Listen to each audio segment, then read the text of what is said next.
سعودی عرب ٹوٹ جائے گا، یہاں روافض کا قبضہ ہو جائے گا، حرمین ہمارے ہاتھ سے نکل جائے گا، بڑے خطرات ہیں۔ تو بھائی ٹوٹنے نہ دو کسی چیز کو، بھائی جیسے تیسے ہیں، بس زبان کی حد تک اعتراض، بھائی سعودیہ کے بادشاہ کو ایسا نہیں کرنا چاہیے تھا، لیکن بہرحال رہنے دو، کیونکہ ابھی وہاں اگر جمہوریت آئے گی تو لائے گا کون اور کس کی مرضی کا آدمی آئے گا؟ افغانستان میں جمہوریت ہے، نام کی ہے، بیٹھے ہوئے کس کے چمچے ہیں؟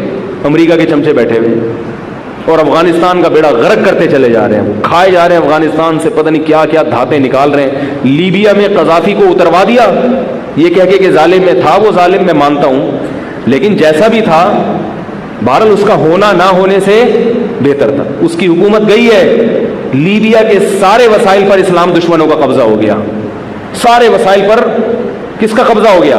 اسلام۔ عراق میں صدام حسین جیسا مرضی تھا، عیاش تھا، ظالم تھا، جو مرضی تھا، لیکن اس کو ہٹا کے ہمیں کیا ملا؟ کیا خلافت قائم ہو گئی وہاں پہ؟ بولو بھائی، سارے وسائل کس کے قبضے میں؟ اسلام دشمنوں کے قبضے میں۔ وہ تیل کے کنویں بھر بھر کے لے رہے ہیں، اتنا انہوں نے تیل جمع کر لیا، موجہ ہی موجہ، اور ہم یہاں بیٹھے ہوئے ہیں۔ وہ بھائی جو تو حکمرانوں کے خلاف عوام کو ایسا کر دینا کہ وہ تلوار لے کے ان کے خلاف کھڑے ہو جائیں۔ ہاں زبان سے جہاد ضروری ہے، ان کی غلط پالیسیوں پہ ان کو ٹوکنا کہ یہ غلط ہو رہا ہے، یہ صحیح ہو رہا ہے، یہ تو ضروری ہے، کیونکہ یہ ورنہ یہ بالکل ہی آؤٹ آف کنٹرول ہو جائیں گے۔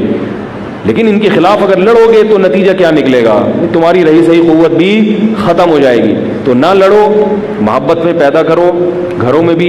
تو نبی صلی اللہ علیہ وسلم نے فرمایا ان دونوں کو عذاب کیوں ہو رہا ہے؟ کبیرہ گناہ کی وجہ سے، ایک پیشاب کی چھینٹوں سے نہیں بچتے تھے اور دوسرے چغلیاں۔ اور پھر آپ صلی اللہ علیہ وسلم نے شاخ رکھی ہری، فرمایا جب تک یہ ہری ہے لعلہ یخفف عنہما، شاید ان پر عذاب کم ہو جائے۔